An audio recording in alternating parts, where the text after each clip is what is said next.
Hello, and welcome to the Soul of Innovation podcast. I am the host, Thomas Anglero, and my mission for this podcast is to share with you those private thoughts and reflections that I have, being one of the top keynote speakers around the world on technology, motivation, and innovation.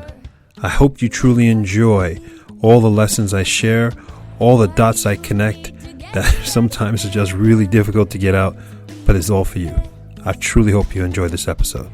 Welcome to the Soul of Innovation podcast. I am Thomas Anglero, and we go our whole lives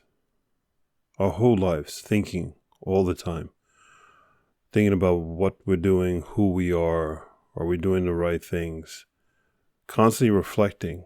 But many of us get caught up in materialistic things, collecting things, buying things, making us happy in the moment, dropping the endorphins and the dopamine in the brain.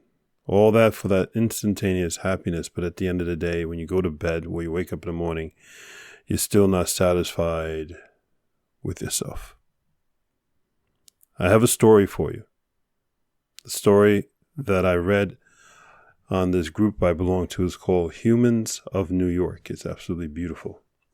And in this group, they talk to people who they meet in New York City. And they ask them their life stories. And it's so touching, so many of them. But I read this one, and I thought I would read it on the podcast. And I apologize for it being a bit long. But this gentleman summarized his entire life and the epiphany he had along the way. And as I read it, I realized that all of us can understand, and not just understand his story, but it's part of our story. But I want you to listen to how he's put it all together, because in his story, you will see your story. So let me begin. I was the biggest dork in the world. I went to an egghead Catholic high school. I attended the 1976 Star Trek convention with a Captain Kirk shirt and a fucking phaser. By the way, so did I. All I did was think. And since I was Catholic, I spent the rest of my time feeling guilty about thinking so much. Only way I could get out of my head was getting punched in the head. So one day, I wandered into a boxing gym. And 5 years later, I'm fighting at Madison Square Garden in the Golden Gloves final against the heavyweight champion of Sing Sing Prison. And if that fucking referee, Dick McGuire, hadn't stopped the fight, I'd have knocked the guy out. Boxing is all about belief. My life began to change when I started to believe a different story about myself. I trained a lot of rich kids in this gym. A lot of them are miserable and medicated because they don't believe they can live up to the hype of their own families. That's what happens when you agree to be part of someone else's story. Fuck that shit. My parents raised me to believe that our Grandma Kitty was this amazing person. Oh my God, we revered her. There was so much pressure to live up to her standards. My entire life I was made to feel not good enough, but the whole thing was a fucking facade. Grandma Kitty was a fall down drunk. Her kids had to carry her home from the park every afternoon. And the bullet hole in the floor that our parents said came from the time a bat got loose and my uncle tried to shoot it, that was a lie too. There was never a fucking bat in the house. My uncle had tried to shoot our Grandma Kitty. Most of our history is bullshit. How your country started, how your religion started, just stories people tell you so that you be part, bend the knee, and bow the head. So don't go on to 2023 and me hoping that George Washington was your great-great-grandfather. Fuck that shit. Never ever concede to being a part of anyone else's story. Make your own. I think that was so well said by this guy who they just met on the streets of New York. Actually, they met him in a boxing gym and just asked him, what's your story, as he sat there sweating after a workout. What's your story? What false lies have people told you that you realize now? If you're very young, what false lies do you see? For example, that adults aren't perfect. That some of the people in your lives, your parents, your uncles, they're not perfect either. What false lies do you see in your job, your school? There's so many false lies all around you. And how much energy have you used to live within the frames of that false lie? The neighborhood you live in, you have to have the right car, right house. You have to behave the same way. The school you go to, you have to have the right clothes. The way you talk. Have you noticed that if you change the way you talk, your dialect, your accent, is it the same one you had years ago? Look at your hair. How many times have you changed your hair? How many times have you changed your style of your clothing?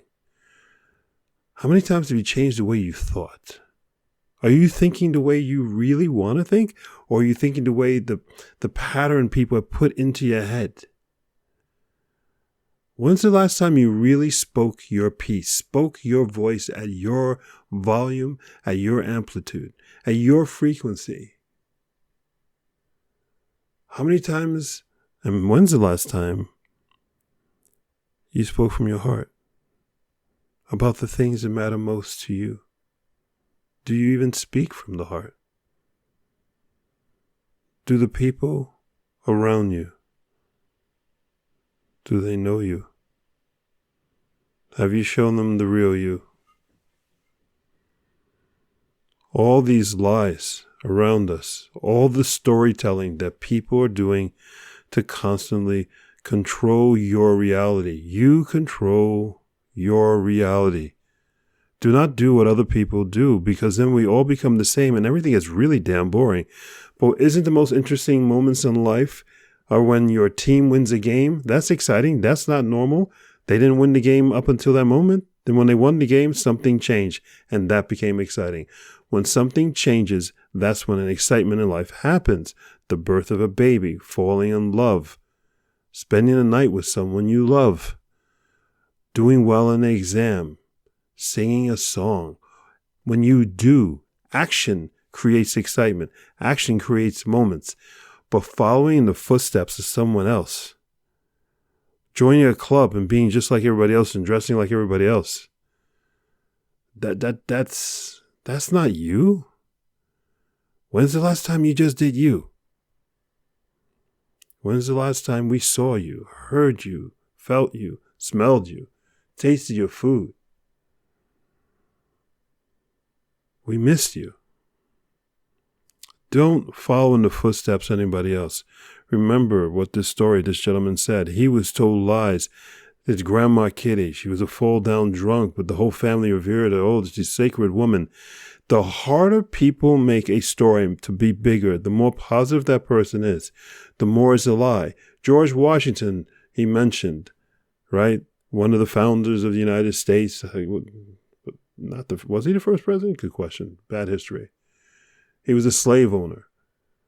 Everybody in history has a dark side. Everyone. There's no one perfect. And that's what you got to remember. There's no one perfect. So why don't you start with perfection with you? Just do you. Be you. Go forth and spread beauty and light. Be yourself right now. Wear clothes to work or to school that reflect who you are, what you feel, what you think. And then you will make not just your day, but everyone's day. Because society, we need you to be this individualistic thing. We cannot continue to be so concerned with everyone else. You cannot be so obsessed with your damn lawn looking perfect for everyone else. Whenever you think about you're doing something for other people so that they don't laugh at you, don't think you're weird, anything like that, you're wrong. You should do it for you. If you're out there cutting your lawn, you're doing it for you. You're not doing it so the neighbors don't comment that you have so many weeds. You're doing it for you. You get your dress in the morning for you. You put on that certain color for you. You put your hair a certain way for you. Matter of fact, if you don't have any hair, you go bald. You did that for you. Show us you. Walk the way you want to walk. Talk the way you want to talk. I want to meet you. I want to hear you. I want you to be all over the internet. I want you to be all over YouTube. I want you to be in the news. For being you. That's the way I want you to start this day and every single day. Be proud of who you are. Let the world see who you are.